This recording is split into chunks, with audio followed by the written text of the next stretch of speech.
পশ্চিমবাংলায় যেভাবে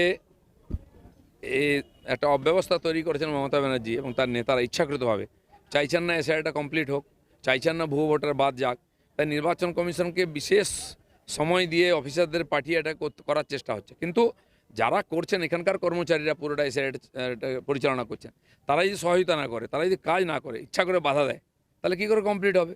তাহলে ওটাই হবে, সময় শেষ না হলে রাষ্ট্রপতি শাসন হবে। রোজই বিএলও মারা যাচ্ছে। আজকে এখানে কত লক্ষ কর্মচারী আছেন, কেউ যদি মারা যায় সেসব এসআইআর সঙ্গে যুক্ত করে দেবেন? এটা হতে পারে নাকি? শিল্প তো অবশ্যই, পাশের রাজ্য উড়িষ্যায় গিয়ে দেখুন, 2 বছর হয়নি সেখানে নতুন কোম্পানি গিয়ে জমি নিয়ে কাজ শুরু করে দিয়েছে কারখানা। আর পশ্চিমবাংলায় সব সুবিধা থাকাও কেন হচ্ছে না? কারণ মানুষ এই সরকারকে বিশ্বাস করতে পারছে না, আইন শৃঙ্খলা নাই, ভয়ে আসতে পারছে না লোকেরা, জীবন মান ধন সম্পত্তি সবই এখানে সুরক্ষিত নয়। কত লোক ছিল কোনো হিসাব নেই, কত লোক মারা গেছে, কত লোক পুড়ে গেছে, কিছু হিসাব নেই। কিছু ছাই নিয়ে গিয়ে আর পরীক্ষা করা হচ্ছে। কি হবে? এটা আইওয়াস হবে, কিন্তু ওই গরিব লোকগুলোর, তাদের পরিবারগুলোর ভবিষ্যৎ কী হবে? খালি গান্ধীজি নয়, বিবেকানন্দ নয়, শ্যামাপ্রসাদেরও পুজো করতে হবে আমাদের অস্তিত্ব বাঁচাবার জন্য। তারা যদি গিয়ে হুমায়ুন কবিরের সঙ্গে বসে মিটিং করতে পারেন, সব করতে পারেন। যেমন সময় খারাপ পড়েছে, ওয়াক্ত পড়ে বাঁকা তো গাধা কেউ কহে কাকা, সবকে বলতে হবে। যে কোম্পানি বলছে দায় নাই, তার প্রধান দিল্লিতে গিয়ে এই সরকারের প্রতিনিধির সঙ্গে মিটিং করছেন, তাদের সঙ্গে থেকে এই ব্যবসা করে খাচ্ছেন।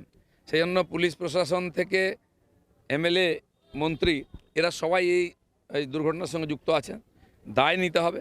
এবং সবচেয়ে দুঃখের বিষয়, বারবার ঘটনা ঘটছে, চাপা পড়ে যাচ্ছে। পরবর্তীকালে এ ধরনের ঘটনা না হয়, কমপক্ষে এইটুকু মানবিকতা মমতা ব্যানার্জি দেখান, যেখানে যেখানে অনিয়মিতভাবে অনৈতিকভাবে এই ধরনের কাজ চলছে সেগুলো বন্ধ করুন, নাহলে অনেক গরিব লোকের জীবনহানি হবে।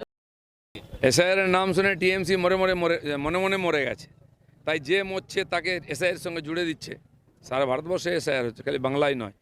এই ধরনের মিথ্যা ইস্যু তৈরি করে বাংলার মানুষকে বোকা বানানো যাবে না। পশ্চিমবাংলার মানুষই প্রথম ফর্ম ফিল আপ করে এসআইআরকে কমপ্লিট করে দিয়েছে। আজ গন্ডগোল করে লেন্দি করা হচ্ছে যাতে সময় শেষ না হয়, কিন্তু নির্বাচন কমিশনও ছাড়বে না।